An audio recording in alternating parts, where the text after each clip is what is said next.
So now what is this thermometric scale?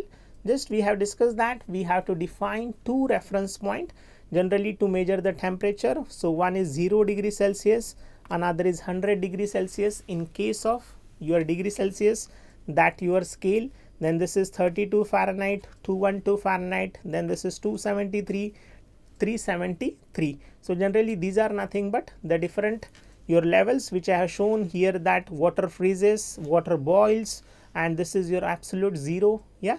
So now how we just find the general relation between them? So now this is Tc minus 0 upon 100, then again this is Tf minus 32. Yeah, again we will say that it is 180 degree, or again this is Tk minus 273 upon 100. Okay, so this is how we are going to define the relation between the temperature. So the corresponding temperature minus lower level upon the number of divisions. So let's say 100 in case of degree Celsius, then that is your 180 divisions in terms of Fahrenheit, then this is again we can say that. So this one in terms of your Kelvin. So the SI unit for temperature, we know that it is a Kelvin, and easily now you can convert from one system towards another system over here. Okay, so that is how we can just convert it over here also. Fine. So that is, let's say, how we can just use this thermometric scale for this particular case over here. Now what is the absolute scale of temperature? So if you see from this graph, if the temperature goes on decreasing, so the volume of the gas, yeah, so that it also starts to decrease. And again you can say that, so at this particular temperature the molecular activity, yeah, so why this molecules of the gas have some, you can say that if it is having, they are kept at a certain temperature, room temperature, they are continuously vibrating, so they are having the energy which might be because of rotational vibration, translation motions, they are having some kinetic energy.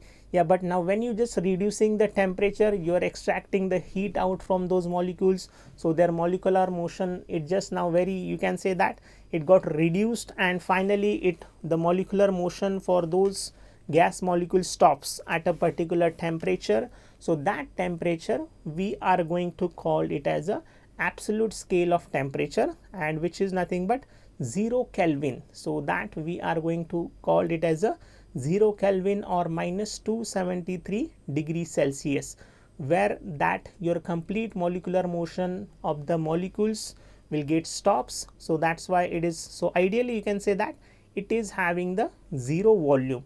So the temperature is called as an absolute scale of temperature.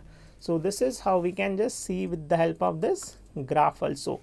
What is that triple point of water? In case of triple point of water, all the three states, yeah, obviously you can say that. So the liquid states, the liquid vapor, you can say that, yeah. So all the three states of water, that ice, that liquid water and water vapor, all of them exist, coexist, and they are in the thermal equilibrium at a particular temperature. Yeah, and this temperature is nothing but that is a 273.16. yeah, so this is 273.16 Kelvin, and generally it is occur at is a 46 centimeter of your Hg. So where all the three states of a water, they exist in a, obviously the thermal equilibrium, so they coexist in the thermal equilibrium. So that point we are going to call it as a triple point of water. That is nothing but what we can say, it is a triple point of water. So if we now discuss about the constant volume gas thermometer, so we have to measure the temperature keeping the volume constant. So if I keep the volume constant, this is the gas, yeah, so let's say this is the gas which I just put it in that you're boiling that oil, yeah, so then definitely over here, so what is going to happen, the pressure is going to change, the pressure is going to change. Initially you have to make this level same, but definitely after putting into that your boiling oil, so definitely the level of mercury starts to increase, and you can definitely easily measure that pressure. Yeah, you can easily measure that pressure, and you can convert into corresponding temperature also. So that is how we can measure the value of your temperature with the help of this constant volume gas thermometer by keeping volume constant. Again, what is that ideal gas temperature?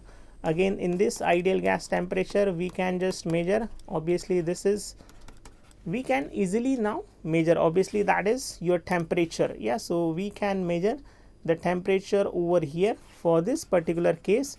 So which is again, that is given by the simple equation according to that Gay-Lussac's law, that is a T upon 273.16, which is the temperature of your triple point, pressure upon the pressure at a particular temperature upon PTR. Yeah, so in this case again you can say that, so this temperature is almost same. Yeah, so this is almost same at a low pressure and high temperature. To measure the temperature of a gas, if it is at a low pressure and at high temperature, it almost behaves as the ideal gas, and in that case the temperature is almost similar to constant. Yeah, so this is 273.16. then again you can say that, so this limit, obviously that again this pressure tends to 0. Yeah, and from that you can say that, so this is almost is going to remain constant, and easily you can say this temperature you can calculate, which is same for all the gases almost at your low pressure and high temperature. So that temperature we are going to call it as a ideal gas temperature for this particular case over here. So now what is this platinum resistance thermometer, where the resistance of wire is going to change according to the temperature. So we know that RT is equals to R naught 1 plus alpha into T.